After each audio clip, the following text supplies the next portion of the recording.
Hello everyone, welcome back to physics class.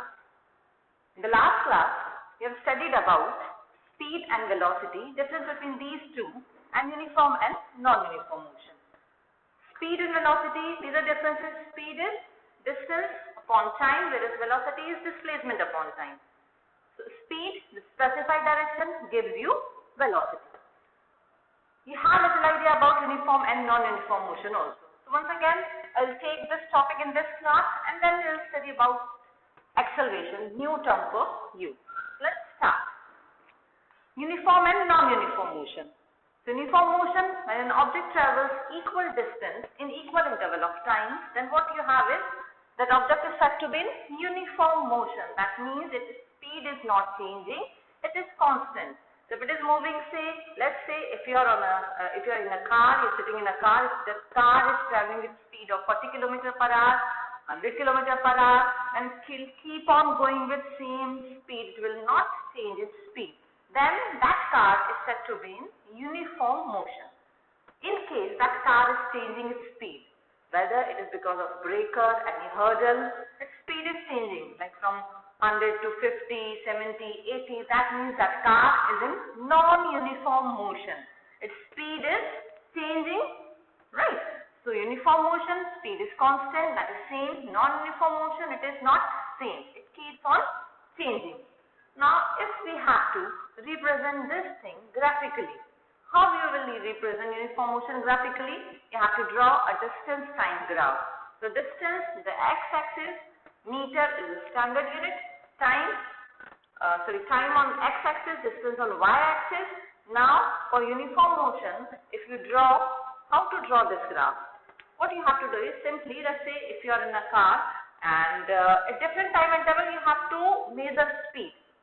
Okay, let's say for 1 second the speed is 60 km per hour, for 2 seconds it is 60 km per hour. Then you take difference of 5 seconds. So 5 seconds it is this, 5 seconds. So you make a table out of that. 5, 10, 15, 20 seconds, different time intervals for which you have to measure it distance. Okay, so let's say when that data you will plot on this graph. Okay, so this is time. When you plot that, what you will get is like this for uniform motion. Okay, so let's say for 5 seconds, this is 5 here, this is origin, so 0, it is traveling over here, which is let's say 10 meter. Then second point here for 10 seconds. So if by plotting those points and then joining them, if you are getting a straight line, then that object is said to be in uniform motion. So by simply seeing distance time graph, if it is straight line, it means object is in uniform motion. Okay. And in case if you are not getting straight line, okay, so it's few, one point you are getting here, one here, one here, one here, and when you join that point you are getting some type of curve. That means object is in non-uniform motion. Here speed is not constant. Okay, so distance time graph, straight line, that tells uniform motion. Distance time graph, any deviation from straight line, any type of curve, that tell you non-uniform motion. Now let's come to second term, acceleration. There is much more to study about this graphical representation, but that we will do later on. Now let's talk about acceleration. Do you have heard of this word acceleration in everyday life? So if you think little bit, yes, this word is very common. You are accelerating your bike, right? You are accelerating car, bus is accelerating at high rate. Okay, so this term you may have used in your daily life, and yes, it is the same term. The only thing is, we will see its meaning scientifically or physically, how to define this acceleration physically, in physics or in science. So let's see that. So acceleration, whenever any vehicle it accelerates, whenever any object accelerates, that means there is increase in speed, right? This is common thing that we observe. When I am saying my bike is accelerating, that means I am increasing its speed. Or better I can say there is change in speed, or more perfectly there is change in velocity. Acceleration is a vector quantity. So change in velocity with with respect to time will give you acceleration. Okay, so if a bike is moving with 20 meter per second velocity, then it accelerates and its velocity changes to 40 meter per second in 2 seconds of time span, then that bike is said to be accelerated. And how to find that acceleration? Change in velocity with time will give you acceleration. So first thing, I can write acceleration as rate of change of velocity. Change of velocity means velocity is changing, right? It is not same.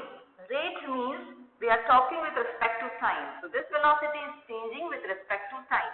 And this expression, if I have to write in expression form or in formula, what I will write is, let's say u is my initial velocity. Now what is meaning of initial velocity?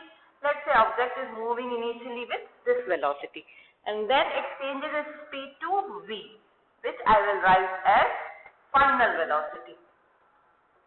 And this change, it is done in time span of t seconds, right?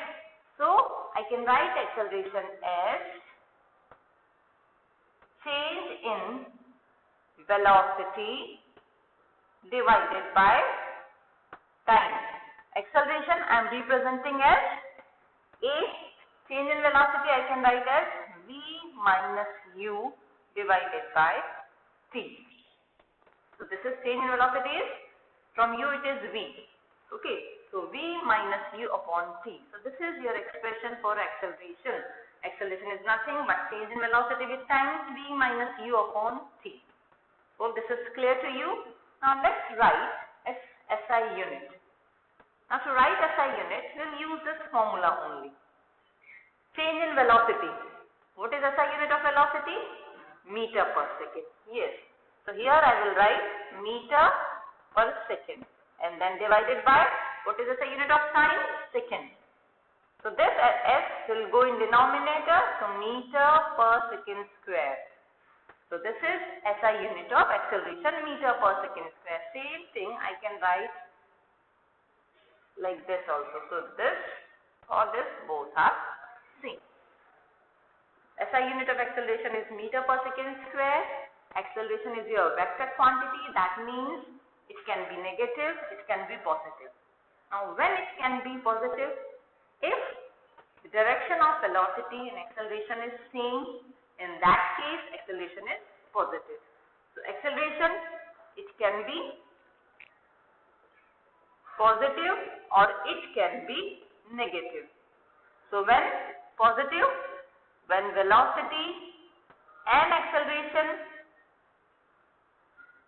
both direction is same, and when direction is different, that means they are in opposite direction, in that case it is negative.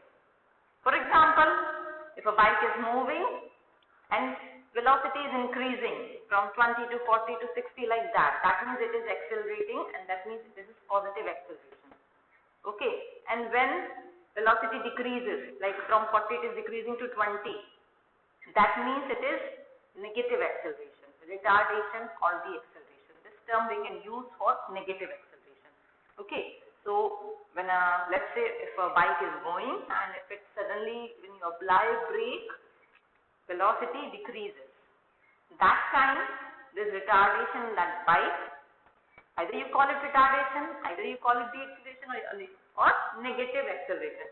In that case, direction of velocity and acceleration is opposite to each other. Or better, if there is increase in velocity, that means positive acceleration. If there is decrease in velocity, that means negative acceleration. So, hope this concept is clear to you. And yes, because we take this as positive and negative, so acceleration is a vector quantity. We will do some numerical based on this acceleration also, when we will do other numericals. Hope this concept is clear to you. If you have any doubt, you can message me. Thank you.